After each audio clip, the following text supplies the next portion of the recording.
시간이 되었습니다. 다 같이 사도신경으로 신앙 고백하며 2022년 9월 15일 목요일 새벽기도회 함께 시작하겠습니다.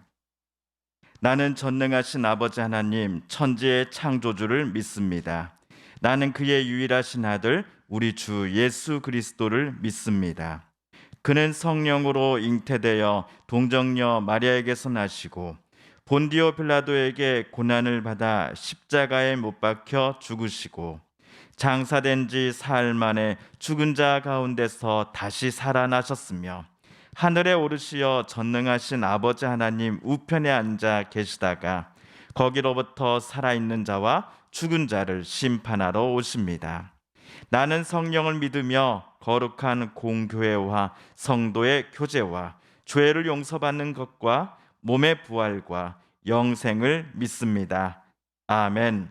오늘 우리 함께 읽을 기록된 하나님 말씀 요한 1서 제2장 요한 1서 제2장 오늘은 12에서 17절까지의 말씀 함께 읽고 묵상하겠습니다. 신약 389쪽경에 있는 요한 1서 제2장 12에서 17절까지의 말씀입니다. 자녀들아, 내가 너희에게 쓰는 것은 너희 죄가 그의 이름으로 말미암아 사함을 받았음이요. 아비들아, 내가 너희에게 쓰는 것은 너희가 태초부터 계신 이를 알았음이요. 청년들아, 내가 너희에게 쓰는 것은 너희가 악한 자를 이기었음이라. 아이들아, 내가 너희에게 쓴 것은 너희가 아버지를 알았음이요. 아비들아, 내가 너희에게 쓴 것은 너희가 태초부터 계신 이를 알았음이요. 청년들아, 내가 너희에게 쓴 것은 너희가 강하고 하나님의 말씀이 너희 안에 거하시며 너희가 흉악한 자를 이기었음이라. 이 세상이나 세상에 있는 것들을 사랑하지 말라. 누구든지 세상을 사랑하면 아버지의 사랑이 그 안에 있지 아니하니. 이는 세상에 있는 모든 것이 육신의 정욕과 안목의 정욕과 이생의 자랑이니 다 아버지께로부터 온 것이 아니요 세상으로부터 온 것이라. 이 세상도 그 정욕도 지나가되 오직 하나님의 뜻을 행하는 자는 영원히 거하느니라. 아멘. 어제 요한은 자기의 편지를 받아볼 사람들에게 옛 계명에 따라 그리스도인들이 서로 사랑할 것을 당부하였습니다. 요한이 젊었을 때에 나사렛 예수님을 통해 직접 들었던 그 계명은 당시만 하더라도 새 계명이었지요. 물론 60여 년의 시간이 흘렀습니다. 이 편지를 받아볼 누군가는 요한이 60년 전 들었고 지금은 누군가에게 말해주고자 하는 이 계명을 가리켜 옛 계명이요 라고 말할지도 모릅니다. 하지만 요한은 이 계명을 실제로 지키는 사람만이 진짜 그리스도인이다라고 말합니다. 그래서 요한은 이 계명이 옛 계명이면서 또한 새 계명이다라고 말하고 있는 것이지요. 남들에게 나만이 우리들만이 빛 가운데 있다라고 말한 사람들이 있었습니다. 그런데 이들이 자기 형제 자매를 미워한다면 이들은 실제로는 어둠 속에 있는 사람이다라고 요한은 말합니다. 어둠이 그들의 눈을 멀게 만들었기 때문이죠. 어두움이 그들의 눈을 가려 하나님의 뜻을 바라보지 못하며 그리스도의 본을 본받아 사랑하지 못하게 만들었기 때문이지요. 한편 오늘 우리가 읽은 본문을 자세히 보시다 보면은 요한이 반복해서 쓰는 표현이 여러 차례 나온다라는 것을 확인하셨을 것입니다. 오늘 우리 12절, 13절을 세 번역으로 다시 한번 읽어보겠습니다. 시작. 자녀된 이 여러분, 내가 여러분에게 이 글을 쓰는 까닭은 그의 이름으로 여러분의 죄가 용서함을 받았기 때문입니다.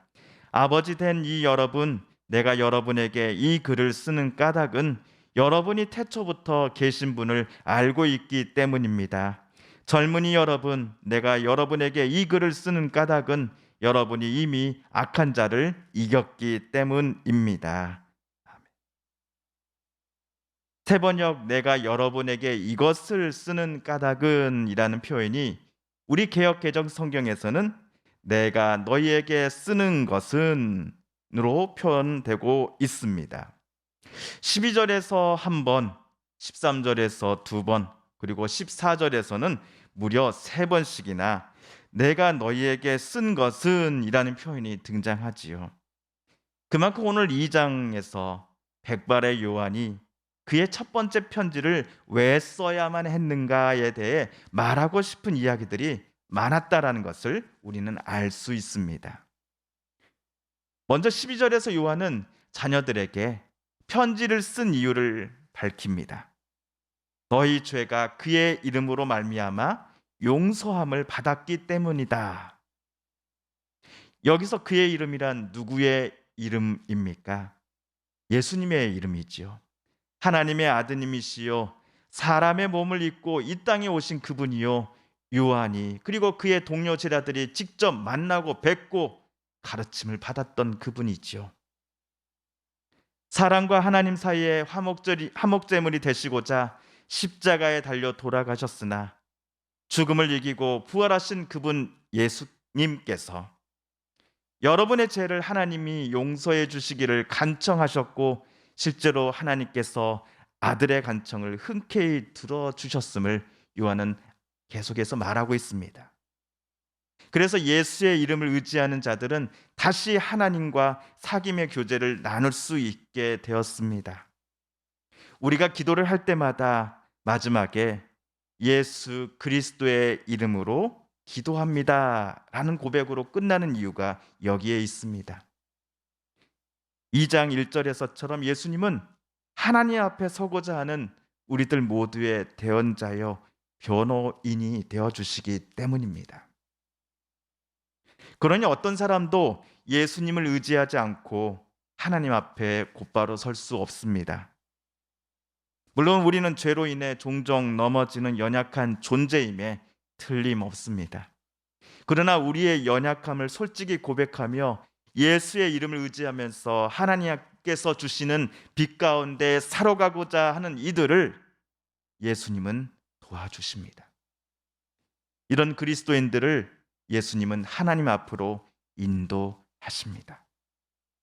이에 반해 예수의 도움 없이도 하나님 앞에 스스로 나아갈 수 있다라고 자신만만해하는 사람들도 분명 있지만 그들은 요한에 따르면 결코 하나님을 뵐 수 없는 사람들입니다. 하나님과 기쁨의 교제를 나눌 수 없는 사람들입니다. 두 번째로 13절에서 요한은 아비들과 청년들을 차례로 부르며 그들에게 왜 이 편지를 썼는지를 각각 밝혀주고 있습니다. 태초부터 계신 분, 즉 하나님 아버지와 함께 계신 예수님을 아비들은 알았기 때문이다라고 요한은 말합니다. 그리고 청년들은 이미 악한 자를 이겼노라라고 요한은 이야기합니다. 13절에 나오는 아비와 청년들이 요한의 편지를 받아볼 교회 공동체에서 중장년 그리고 청년 세대를 각각 가리키는 것인지 아니면 나이와 상관없이 신앙의 연륜과 성숙함을 나타내는 표현인지는 여기서는 정확하게 알 수 없습니다. 다만 아비와 청년들이 하나님과 우리 사이의 대변인이요 대언자가 되어주시는 예수 그리스도께서 하나님의 아드님이시다라는 사실을 잘 알고 있으며 또한 예수의 이름을 의지하여 그들이 세상에서 악한 자들의 유혹에 넘어지지 않고 지금까지 진리 속에서 신앙을 잘 지켜왔다라는 것은 우리가 추측할 수 있는 부분입니다. 다음으로 요한은 14절에서 아이들을 부릅니다. 여기 아이도 나이, 연령에 따른 표현인지 아니면 이제 막 신앙을 가진 그리스도인들을 가리키는 표현인지는 불확실합니다. 그것도 아니면 백발의 노인이 된 요한이 자기의 편지를 받아볼 이들을 생각할 때 너무나 기쁘고 사랑스러웠기에 아이들아, 자녀들아 라는 표현을 썼을지도 모르겠습니다. 다만 분명한 것은 14절의 아이들이 하나님 아버지를 알았다라는 사실입니다. 하나님을 알았다라는 것은 3 더하기 3이 6이고 한국의 수도가 서울이라는 걸 나는 알고 있어와 같은 하나님에 관한 지식을 알았다라는 차원이 결코 아닙니다. 요한이 쓰는 알다라는 표현은 아이들로 지칭된 어떤 그리스도인들이 하나님과 인격적인 교제를 나누고 있음을 표현하는 단어이기 때문입니다. 이처럼 아비, 청년들, 그리고 아이들, 요한의 편지를 받아볼 교회 공동체의 여러 구성원들은 하나님 아버지 그리고 예수 그리스도를 제대로 알고 사귐의 교제를 이미 나누고 있었던 그리스도인들이었습니다. 영지주의라고 하는 이단들이 교회를 한번 크게 뒤집어 엎었고 교회를 쪼갰고 여전히 영지주의자들이 교회를 바깥에서 뒤흔들려고 할 때에도 아비, 청년들, 아이들로 요한에게 불려진 그 그리스도인들은 여전히 예수의 이름을 의지하며 하나님의 뜻을 행하기를 기뻐하는 사람들이었습니다. 비록 요한이 그들과 함께 머물지 않고 멀리서만 이들의 소식을 들을 수밖에 없었음에도 이러한 기쁜 소식이 요한의 귀에 들려왔기에 요한은 얼마나 기뻤겠습니까? 얼마나 그들이 자랑스럽고 사랑스러웠겠습니까? 그럼에도 요한은 이와 같은 당부를 덧붙입니다. 그것은 15, 16절 말씀인데요. 우리 함께 읽어보겠습니다. 시작. 이 세상이나 세상에 있는 것들을 사랑하지 말라. 누구든지 세상을 사랑하면 아버지의 사랑이 그 안에 있지 아니하니 이는 세상에 있는 모든 것이 육신의 정욕과 안목의 정욕과 이생의 자랑이니 다 아버지께로부터 온 것이 아니요 세상으로부터 온 것이라. 아멘. 방금 요한의 말은 세상 자체를 그리스도인들은 이제부터 등져라, 무조건 세상을 미워하라 라는 의미는 분명 아닙니다. 다만 육신의 정욕, 안목의 정욕, 이생의 자랑을 강조하는 세상의 목소리에 혹여나 요한의 편지를 받아볼 그 그리스도인들이 귀와 마음을 열기 시작할 때에 점차 하나님 아버지의 사랑을 예전처럼 찾고 간구하며 아드님이신 예수를 바라는 그 마음들이 점점 희미해져 갈 것임을 요한은 염려했기 때문이었습니다.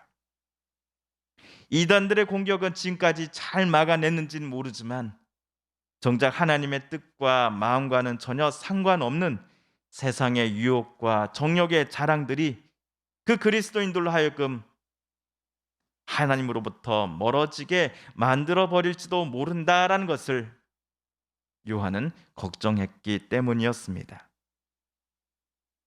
그래서 이 세상도 정욕도 마른 풀처럼 모두 사라질 것들이지만 하나님은 영원하시다라는 사실을 요한은 다시금 강조합니다. 그러니 영원하신 하나님의 뜻을 행하는 자만이 영원히 거할 것입니다. 영원히 거한다? 영원하신 하나님의 뜻대로 살기를 기뻐하며 하나님과 늘 사귐의 교제를 갖기를 소망하는 이들만이 하나님의 아드님께서 자신의 생명을 바쳐서 세상에 주시고자 했던 영원한 생명을 누릴 수 있다라는 표현입니다. 요한이 이 편지를 썼던 때로부터 약 2000년의 시간이 흘렀습니다. 2022년 9월 요한 일서를 묵상하는 저와 여러분도 영원한 생명을 누리는 그리스도인들이다라고 하나님께서 칭찬해 주실 줄 믿습니다. 그렇게 오늘 또 내일 또 이 십자가에 달리신 예수님만을 바라보며 예수의 이름을 부르며 의지하며 기도해야겠습니다. 영원하신 하나님의 뜻만을 우리 마음속에 품으며 그 뜻대로 오늘 하루도 살아가며 주의 발자취를 따르는 삶 살겠더라고 고백하는, 또 그렇게 살아가는 우리들이 되어야 하겠습니다. 주님께서 가르쳐 주신 기도를 드리며 오늘 새벽 기도의 말씀 묵상을 마칩니다. 하늘에 계신 우리 아버지, 아버지의 이름을 거룩하게 하시며 아버지의 나라가 오게 하시며 아버지의 뜻이 하늘에서와 같이 땅에서도 이루어지게 하소서. 오늘 우리에게 일용할 양식을 주시고 우리가 우리에게 잘못한 사람을 용서하여 준 것 같이 우리 죄를 용서하여 주시고 우리를 시험에 빠지지 않게 하시고 악에서 구하소서. 나라와 권능과 영광이 영원히 아버지의 것입니다. 아멘. 사랑하는 성도 여러분, 성삼위 하나님께서 오늘 요한 1서 말씀을 읽고 묵상하는 우리들의 마음을 열어주시고 말씀 속에 새겨진 하나님의 음성과 뜻을 깨닫게 해주셨으니 우리가 오늘 깨닫고 또 다짐한 바대로 주의 발자취 뒤따르며 영원하신 하나님의 그 뜻만을 우리 마음속에 품며 살아가게 달라고 이 시간 하나님 앞에 기도드리길 원합니다. 우리 성도님들과 가족들 중에 하나님의 고쳐주심, 또 일으켜 세워주심, 회복시켜주심을 놓고 간절히 기도하는 분들이 계십니다. 특별히 어제 엄연숙 권사님의 남편 되시는 우리 이상화 선생님께서 다리 쪽 시술을 받으셨습니다. 그리고 오늘은 우리 김복순 권사님께서 오늘 오전에 허리 척추 협착증 관련 시술을 또한 받으십니다. 우리 이상화 성도님 그리고 김복순 권사님 각각 어제 오늘 시술 받고 또 받으실 터인데 또 하나님께서 치유함 주옵소서, 또 빨리 회복하게 하여 주옵소서, 하나님 고쳐 주옵소서. 특별히 두 분을 위해서 또 함께 간절함으로 기도하는 우리 가족들을 위하여서 우리도 한마음 한뜻으로 기도하길 원합니다. 코로나로 인하여 또 태풍으로 인하여서 큰 피해를 입었던 많은 분들이 있습니다. 주님, 그들의 눈물을 닦아 주소서. 그들의 눈물을 닦아 주소서. 마지막으로 우리가 가지고 나온 간절한 기도 제목 하나님께 아뢰며 하나님의 은혜의 보좌 앞으로 우리 더 가까이 나아가겠습니다. 함께 기도합니다.